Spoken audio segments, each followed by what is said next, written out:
Hi, this is Elena Meek, and I'm the coordinator for Teach in Spain here in Madrid. Today I'm going to tell you all about the Spanish education system within Spain and the community of Madrid. We are going to discuss many interesting topics, such as the Spanish education system. I will show you how it is decentralized, and L.O.M.C.E, a new education law which was passed a couple of years ago, and how it is affecting current students. We will discuss the various school types which exist in Spain and how to identify your placement.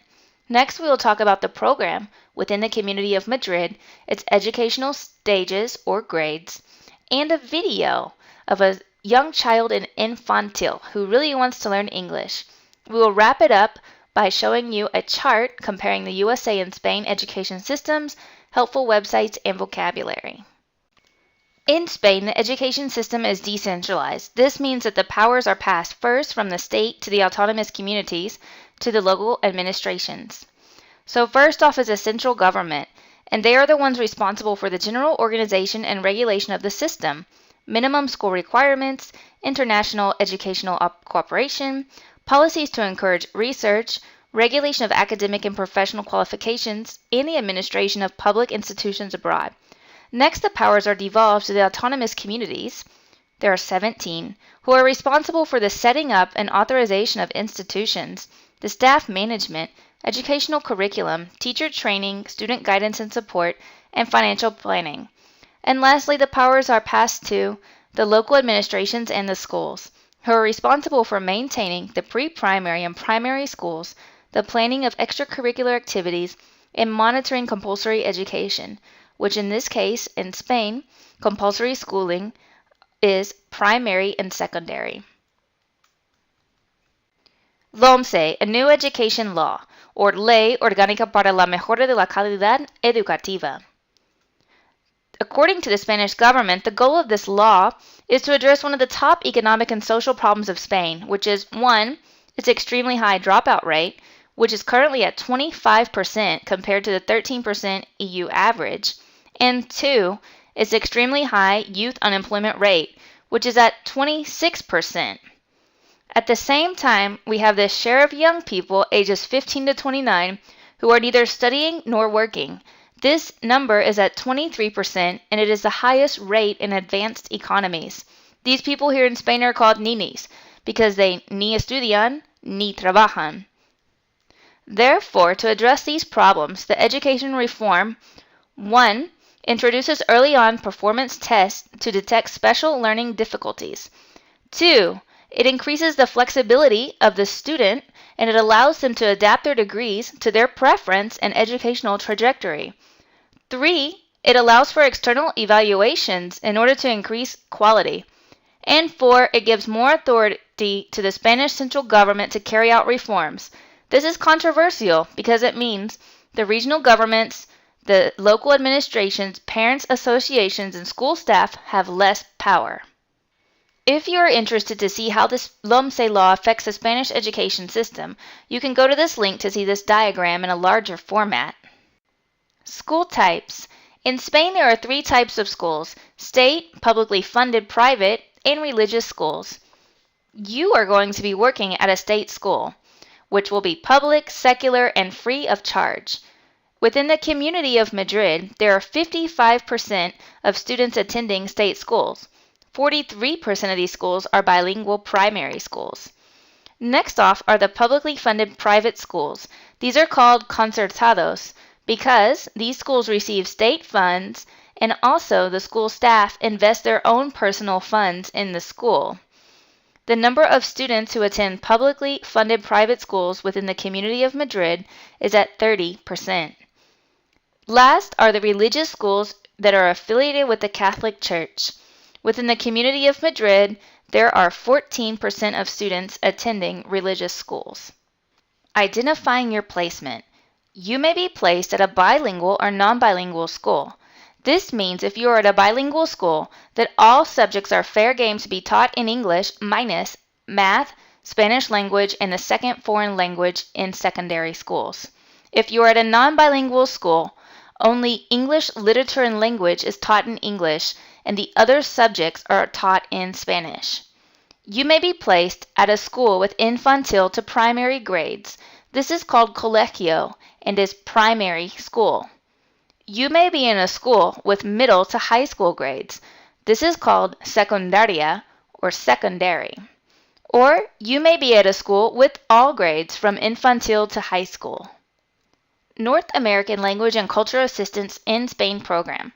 So within the community of Madrid, this program began in 2004 with the goal to improve its students' level of English and to make them more competitive for the labor market. It also began with the goal to teach its students to communicate in both written and oral English and to handle everyday life situations in English. The program is so successful that now there are over 2,000 language assistants within the community of Madrid alone. These assistants come from the USA, Canada, Australia, New Zealand, the UK, and Ireland. Key persons in your school. The principal is the one who is responsible for the program and its language assistants.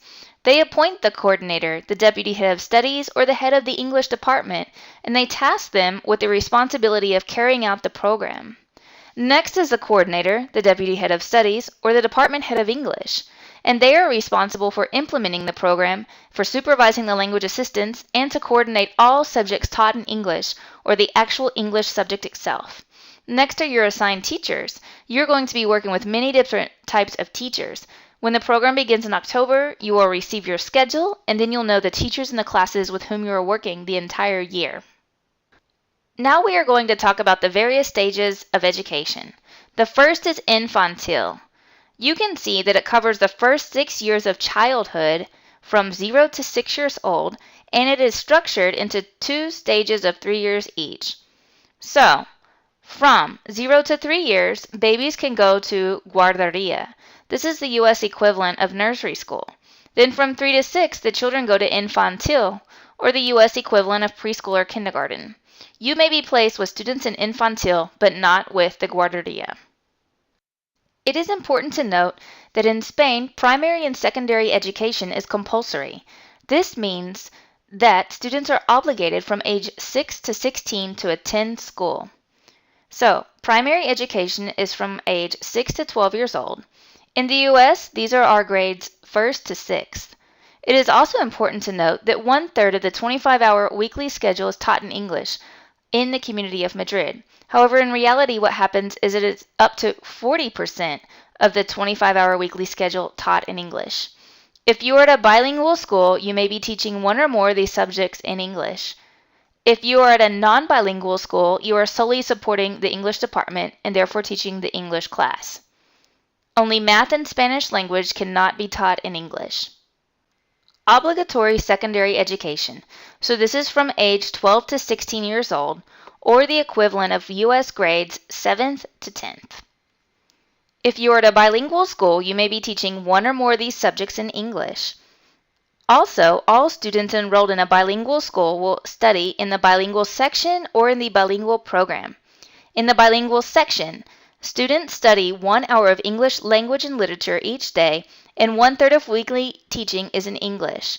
In the bilingual program, students study English language 1 hour a day and can participate in extracurricular activities in English.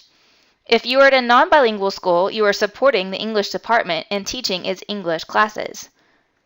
Only math, Spanish, and the second foreign language cannot be taught in English. At the end of compulsory schooling, students are awarded the graduado en eso, that it gives them access to Baccalaureate or high school or to intermediate specific vocational training. People who do not get their certificate receive a certificate of school attendance, which provides information on the number of years they have completed in school. Baccalaureate or high school. These are ages 16 to 18 years old. The schooling is non-compulsory, and in the United States, these are grades 11th and 12th. So students are allowed to extend their studies depending upon their personal career path and the offerings of the school. If you recall from the beginning of the presentation, this was one of the reforms of L.O.M.C.E. Then after graduation, students can continue their studies in university or in fields of higher education. They must take an entry-level test in order to access the university or other fields of higher education. Vocational training. So this either starts with age 16 and up or age 18 and up. It is non-compulsory. Students can choose to study and train themselves in the following fields. Vocational training is structured into two levels, intermediate and advanced. So intermediate vocational training is structured into 142 different titles classified into 22 vocational sectors. 25% of the training corresponds to practical training in a firm, and at the end of the cycle, students get the title of technico.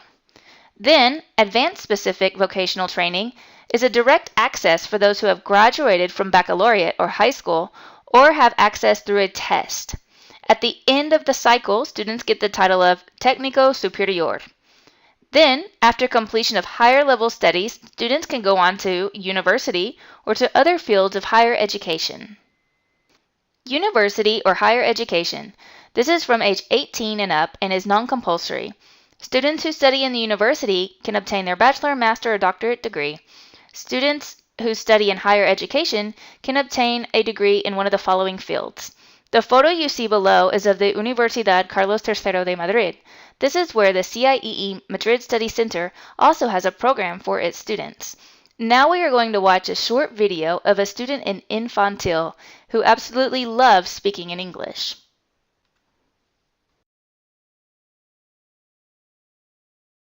Hi USA! Hi, USA. What's your name? It's Angel. How are you? How are you today? How are you? Are you fine?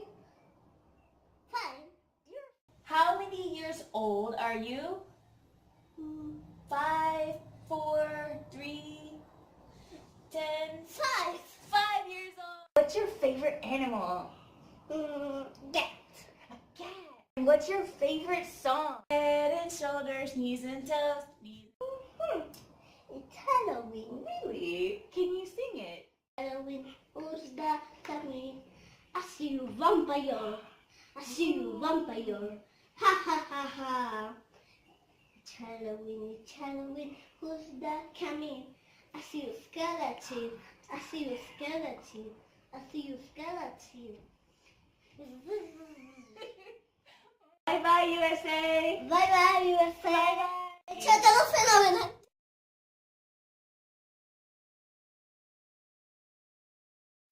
I hope that you enjoyed that super cute video. So now I'm passing you a chart that compares the United States and Spanish education systems. Things that we can note that are different. 1. Kindergarten. Spain does not have a kindergarten, and instead, age 5 to 6 is considered infantil, which in the United States is considered kindergarten. Also, primary school in Spain runs until grade 6. In the United States, we consider grade 6 middle school. Also, you will note that secondary school in Spain goes until 10th grade equivalent of high school in the United States. You will note that high school in Spain starts with USA equivalent 11th grade.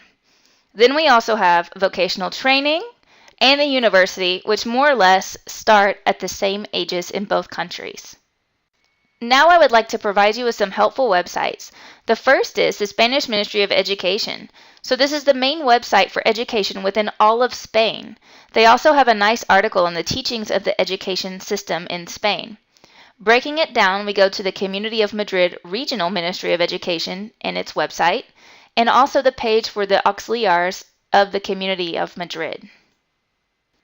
I would now like to wrap it up with some helpful vocabulary. Director, directora, coordinador, coordinadora, jefe de estudios, jefa de estudios, jefe de departamento, jefa de departamento, guardería, escuela infantil, educación primaria, educación secundaria obligatoria, bachillerato, formación profesional, universidad. So thank you again for tuning into my webinar. I really look forward to meeting you all in Madrid. Take care.